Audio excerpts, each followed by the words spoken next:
Welcome to the Emerging Minds podcast. Looking back, 2020 was a process resulting in a series of short videos, 3 to 5 minutes long, co-created with 6 young people aged 20 to 27.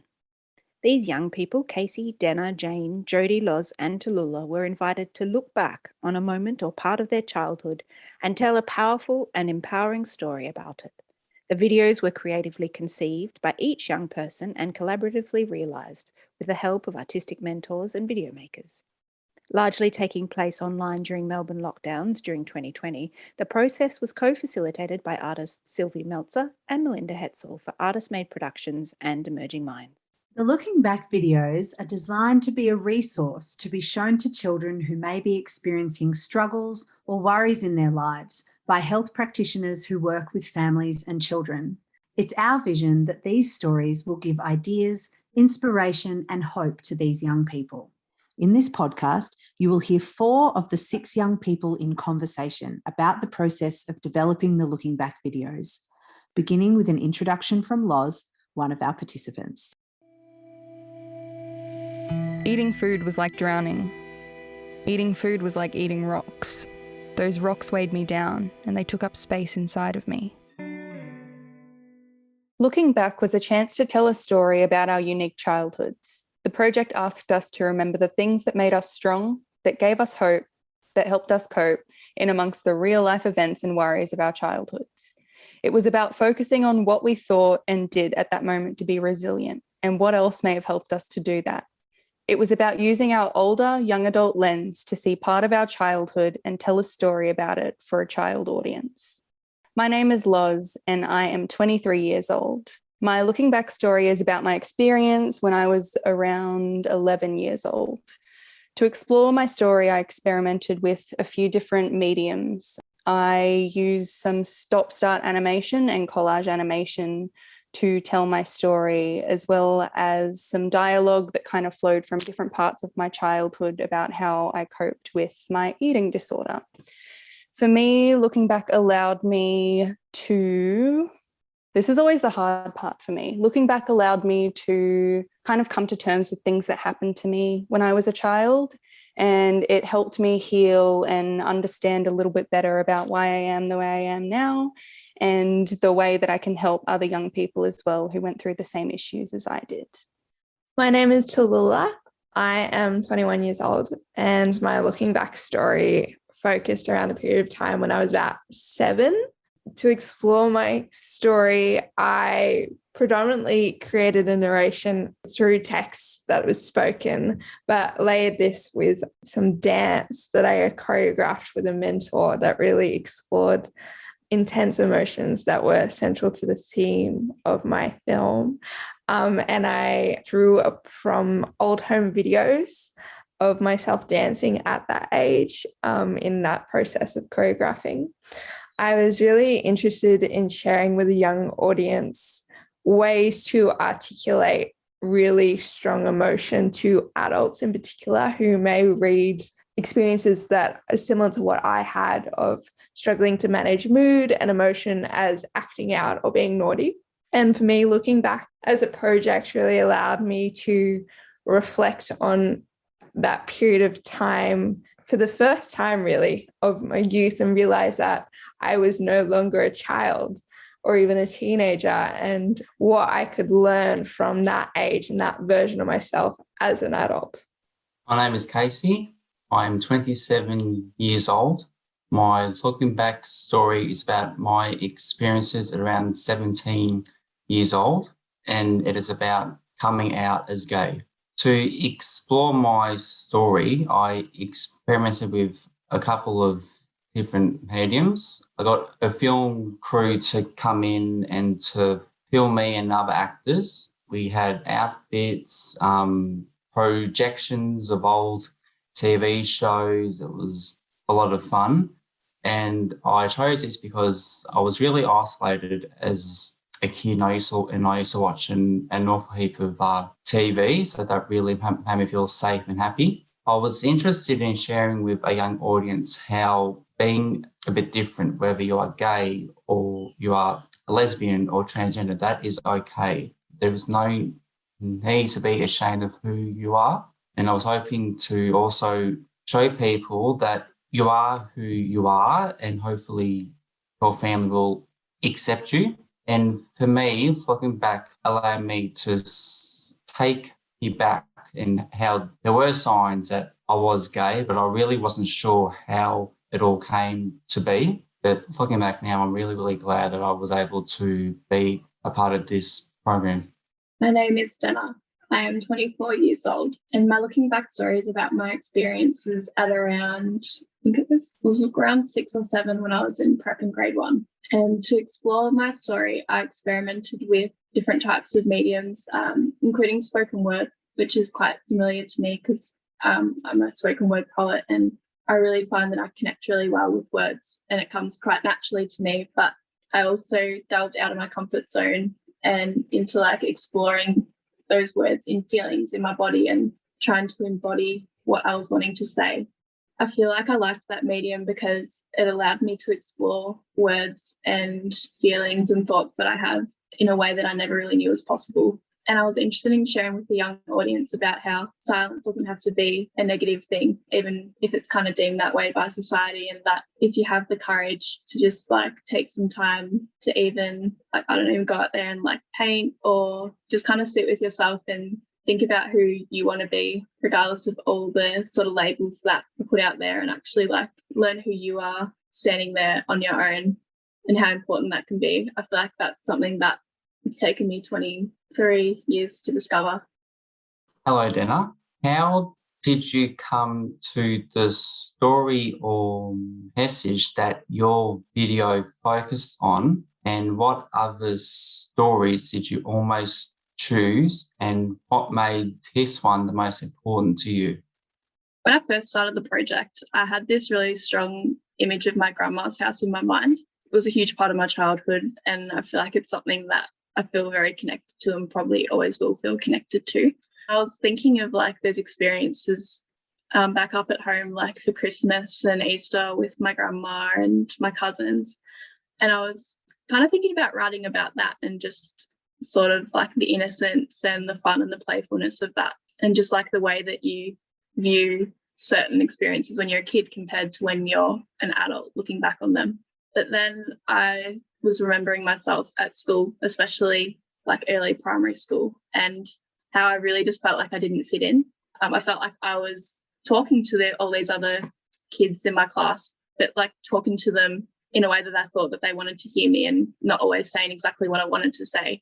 But I just didn't know how to say what I wanted to say as well. And I feel like I chose this one and it was the most important to me because I can imagine that there'd be other young kids out there that have all these thoughts and feelings that they hold inside and don't really know how to voice that. And they might feel a bit uncomfortable or awkward with that and think that it's not okay. But I just want my story to kind of be a reminder that like it is okay, and like they will find their way on their own journey, like in their own way as well, and that there's hope for that. Even if they feel alone, it's not going to be forever. Thank you, Dana, for that. All good, Casey. I'll actually ask you a question now. So initially we knew that our stories would be shared with children who might share similar experiences to us. When you were writing, were you challenged by knowing that you were writing for a young audience, and how integral was connecting to your younger self in that writing process? I think at first I did find it a bit of a challenge because it's hard to explain to a young child or to younger children about being homosexual when it's, still considered a bit of a taboo subject. But then I sort of said, well, instead of saying I am gay, I'd say I'm a bit different. And I felt like that could have easily sort of made out to kids that it is okay to be a bit different to other people and you will still come out of it okay. I'm going to ask you the same question now, Tula. Were you challenged by writing for a younger audience? And throughout the writing process, how integral was connecting to that younger self? It's interesting you asked that because I have this really visceral memory from probably being at a similar age to what I made the film of going, I reckon I could articulate the childhood experience so well and no one's asked me I'm just waiting around for someone to ask me to write the great novel on childhood experience, and it's never coming. So I really felt like I had to tap in and return to that mindset as an adult, and kind of worried that I'd lost it. And we did this really incredible workshop at the start of the Looking Back experience, where we all kind of did a meditative reflection around writing and drawing and memory on the chosen age we each had, and reflecting on that. And it was really key to being able to tap into what that mindset was at that age, what was important, what were the worries, and find the language needed to speak to young people, because I feel like we convolute everything as an adult and over intellectualize, and be able to get to the core, the essence of what matters and the emotion of it all. Yeah, it was really key in that process. I'm going to ask a question to the whole group. Did creating a video from such sensitive material lead to mental health challenges or emotional turbulence? And how did you manage to get through the creative process? I will kick it off with Denna. Well, thank you for that. If I had to answer it in one word, it would definitely be yes. I feel like when I was reflecting while creating this video, I was reflecting on a lot of my childhood experiences. And while some of them were positive, there were others that came up that I'd actually repressed that were a bit more challenging to think about, let alone create about. And that was quite a process to work through. And I felt like I was back there as a 6 and 7 year old. I feel like I was really grateful for that. And I'm really grateful for this process in the sense that it's actually allowed those moments to come up and for my inner child to actually be seen and to be heard. Because I feel like a lot of my process for this project was actually acknowledging her. And I feel like having those thoughts and feelings and memories come up actually helped me through this creative process, because I was like, okay, I'm seeing you, I'm hearing you, and I'm actually going to create for you. Let's create together. And I'm just imagining me and her kind of just sitting there thinking, okay, how do we want this to look? And it's just such, it's I'm just have relief. It's just okay, I've got her back and she's got mine, and we'll just keep conquering the world together. I absolutely love that. And I think I had such a similar experience. It's really a catharsis, isn't it, that we all went through, because we were talking about what we wanted to create and we were talking about the topics we wanted to touch on, but it wasn't until we had some form of a story in front of us. I feel like we've all kind of gone back and come to terms with some things, and it's been almost a therapeutic process. I am going to get Tallulah to come in on this as well now. Yeah, I share a very similar experience to the two of you, upturning memories that hadn't been earthed for so long. And I wonder how long it would have taken to interrogate that period of my life without this project. It's interesting that it spans such a long period of time, over a year working on this project, that it meant that process of reflection and sitting with those memories was very slow, and probably positively, because it let us grow comfort with that in our own time. And similar to what Dennis spoke to, I feel like though it was quite difficult, I can't understate how difficult that process of reflection is, to just sit with yourself. I feel like I've gained the presence of my younger self with me that I carry around now. And I'm so grateful for that. And I learned so much perceiving my life now through her eyes. Beautiful. Thanks, Tallulah. It's really made us all kind of look back on our childhoods in a really different way. Just speaking to everyone now, especially with this question, thinking back to the beginning of the process, there's just been, so much growth and more of a understanding and more of a empathy for our younger versions of ourselves. What about you, Casey? Well, it did actually, but I think obviously mine's a bit different. I think at first I was really getting frustrated because of to lockdowns, and I was actually considering dropping out, because I thought, well, if it continues to go on, am I going to lose interest in it? Do I want to go ahead with it? Fortunately, my mentor, he told me to hang in there, so I did. But a couple of years before I started to do this, my mum died, and I was going over and over again thinking, would she be happy that I'm getting in front of the camera? And I wasn't saying everything about our family per se, but we did have like a few ups and downs like every single family does. But then I thought she'll be happy with me for getting my confidence up, for doing something like this, and for also helping out others that have also gone through this as well. And I think what really got me to continue was that I really felt she was around me that day, particularly when I was doing the filming, and I really could feel her presence around me. Like I know not everyone believes in that, but I really felt she was there, and that really helped me to convince myself that I was doing the right thing, and she would be really, really proud of me. I'd love to ask a follow-up question to that, Casey. The fact that it was such personal and sensitive material for you, how was the collaborative process of working in quite a big team with this like special story for you? Was there ways, now that we're at the end of the whole process, looking back, would you have done it differently? Like, how did you feel about the level of control you had over your story? That's a really good question. Well, I had my friend was a mentor to me, so he and his partner, who's also in the video, I had their support. So I was really, really happy to be working with people that I have a friendship with.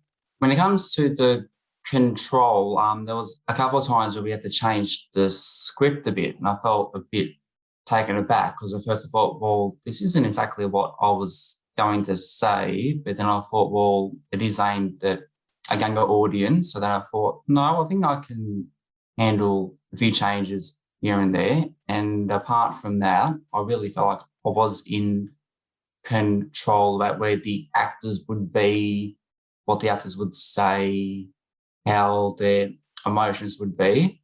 And looking back now, no, I definitely would not change 1 second of it, not at all. That's so lovely to hear. I feel similar. Lars, I'm going to ask you a question now. At the beginning of the project, did you have an intention in mind, or was the intention something that developed as you continued through the process? So at the beginning, I think when I was first talking about my project, there were a lot of different things my brain went to, and I found it really hard to kind of settle on the one thing. In regards to the actual theme of the piece, I know that I did want to talk about my eating disorder that I had when I was younger, but I realised after our first sessions that I'd never really said it out loud before, that, you know, that was something that I'd had for so long, and I'd never talked to anyone about it before. It was kind of this little like secret shame that I had from my childhood. But I knew that it's important, and especially right now with a lot of the isolation that's going on around the world as well, to have these things brought to light. I think that intention stayed the same, but the creative intention, that kind of changed and it grew, and I adapted as the project went on. So originally I had a completely different vision in my mind. I wanted it to be like a storybook. So I think I was more inspired by the things that happened around us when it was happening, and that really influenced what the story actually visually looked like. So that brought in, you know, the different elements from the magazines that I was reading at the time as well. That really influenced the style heavily. So yeah, I think content stayed the same, but the actual visual component of the project completely changed based on, you know, our conversations, and also my conversations with my mentor, and, you know, the things I was going through in lockdown. I was really able to channel that depressed lockdown mindset into something creative and beautiful. Oh, it's so lovely. And I just want to say I'm really glad you felt safe enough in the process to like unpack that secret childhood story that you had. Thanks, Dana. And I just want to give a shout out to, you know, Min and Sylvie as well for creating such a beautiful environment. I think that we've all gotten quite close in this process as well. And I had the same feelings as Casey was talking about before. You know, it hit lockdown, and then I was having a bit of a mental freak out going, oh my goodness, this really personal project I'm going to have to stare at for months. But yeah, I'm glad that I stuck with it too. Tallulah, what was it like being on the film set, being in charge of the visual creation, and what did you learn from those days? So it was a crazy experience. It was so thrilling to be on a film set. I felt like I had so much power. I felt like I was living a celebrity's life because it felt so professional, like expensive cameras and stuff. But throughout the whole process and probably culminating in the actual shoot days, there's like this incredible sense of having control over the narrative I was presenting in every aspect, like every element of the visual and the words and how the days were going to happen in terms of shooting. And I don't think I'd ever had someone give that much confidence in my ability to storytell and my ability to, like, I suppose, micromanage an entire project. And as a young storyteller, and also just like as a young person from a rural background where the creative arts is quite marginal, it was just such a valuable experience and has given me so much confidence in all aspects of my life. Casey, I really just want to pull out the comment that you kind of made in passing before, just about the project and COVID and how long we spent on this one project. So what was your experience like focusing on this for such a long period of time? Well, there were certainly times, as I probably have said earlier, that I really felt like throwing in the towel on a football. What's the point of all this when it's just going to getting delayed and delayed? But as time was going on, I think I said this before, my friend Henry convinced me to hang in there and things aren't always going to be as tough. And Sylvie said as soon as the lockdown is eased, we're going to jump right into it. And indeed we did. And I'm really, really happy that happened. And how lucky we had a break in between lockdowns. I was so shocked that we managed to squeeze it in. Yeah, me too. Like, I think we did ours in January earlier this year. And then there was a third lockdown in February. And I thought, thank God we just got that in. I'd just like to ask a question now, Loz. If you could tell your inner child one thing about this experience, what would that be and why? It really is, hang in there, it gets better.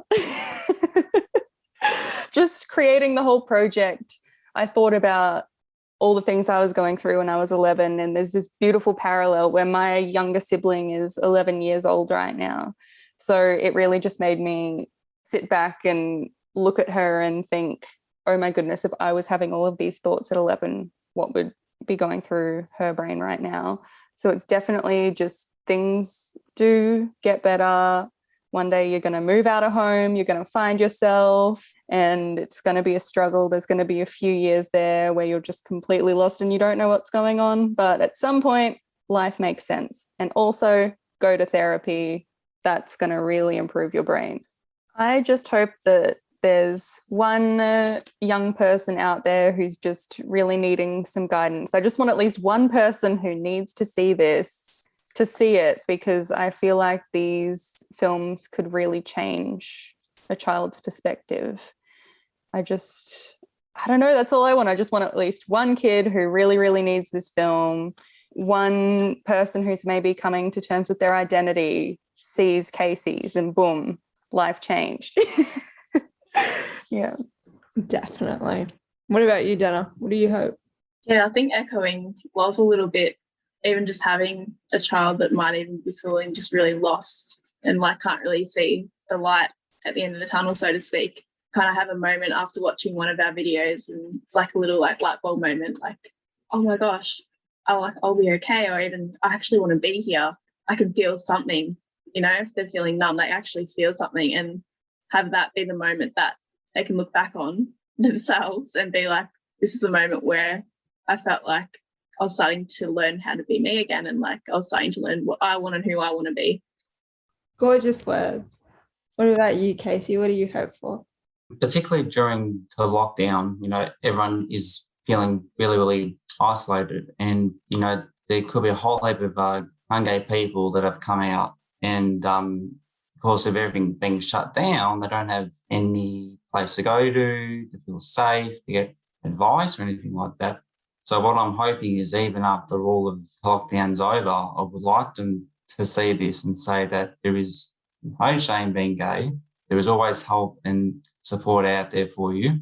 And even on the very slim chance that their family isn't supportive, there's always others out there as part of a rainbow family. So I'm hoping at this video, same as you, Loz, even if it's just a one single person that gets some kind of satisfaction and gratitude out of this project, I'll be a really, really happy man. I similarly hope for a sense of solidarity for young people to experience. I specifically in mind is the ability to articulate really strong emotion in a way that like doesn't make a kid feel like they're being naughty. I think took that on a lot when I was young, that I was being naughty because of the experience of emotion I was having. That the idea that kids out there could see my story and go, oh, I'm not a naughty kid, I'm just like special and different. That's what I hope for. And to finish off our podcast today, I'd like to ask you all to describe your experience with the project in one word. And I'll get Casey to kick us off. If I had to pick one single word, that would have to be unforgettable, because it was such a grateful experience that I will never forget. Just, people working so closely together on something that means so much to me personally, and they are all there to support me, and it was just so fantastic. Thank you, Casey. I will pass on to Tallulah. What would your one word be? I don't know if you would find this word in a dictionary, but my word of choice is zigga zigga zigga, which when I was creating the dance in my film, I was listening to a lot of the Baz Luhrmann's film Strictly Ballroom, the soundtrack from that, and a specific song goes zigga zigga zigga. So that was playing a lot literally when I was making the film, but also I feel like it represents the joy of us all coming together. Like it's quite a joyful expression, and also like the language of zigzag. I feel like we did a fair bit of zigging and zagging. So yeah, zigga zigga zigga. Oh, I love that. That should be in the dictionary if it isn't already. And Lauren, what would your word be to describe the experience? My overthinking brain is operating way too quickly right now, and it keeps flinging new words at me, and I'm not prepared for any of them. But I'm going to say lightness, probably. I think this space has really allowed a lot of us to look back, excuse the pun, on a lot of the choices and a lot of the experiences that we had when we were children. So it's really reminded me personally to always hold yourself with lightness. I love that so much. I think I can relate to that as well. And I feel like my word would kind of maybe go with lightness, which my word is courage. I feel like it takes courage to experience and embrace that lightness. And I just felt like this whole process was a massive courageous period for me. Especially I initially felt very locked into myself at the start of it. And I feel like all of you really helped to kind of begin with me, like kind of shedding that and gaining that courage in myself, and I guess just discovering that creative part of me again. So thank you.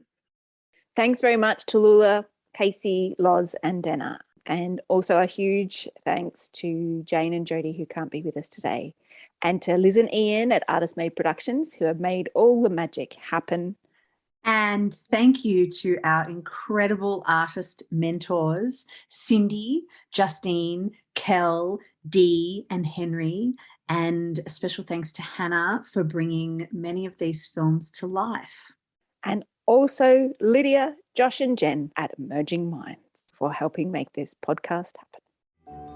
So I keep these words inside, even when all I really want is to be heard. Visit our website at www.emergingminds.com.au to access a range of resources to assist your practice. Brought to you by the National Workforce Centre for Child Mental Health, led by Emerging Minds. The National Workforce Centre for Child Mental Health is funded by the Australian Government Department of Health under the National Support for Child and Youth Mental Health Program.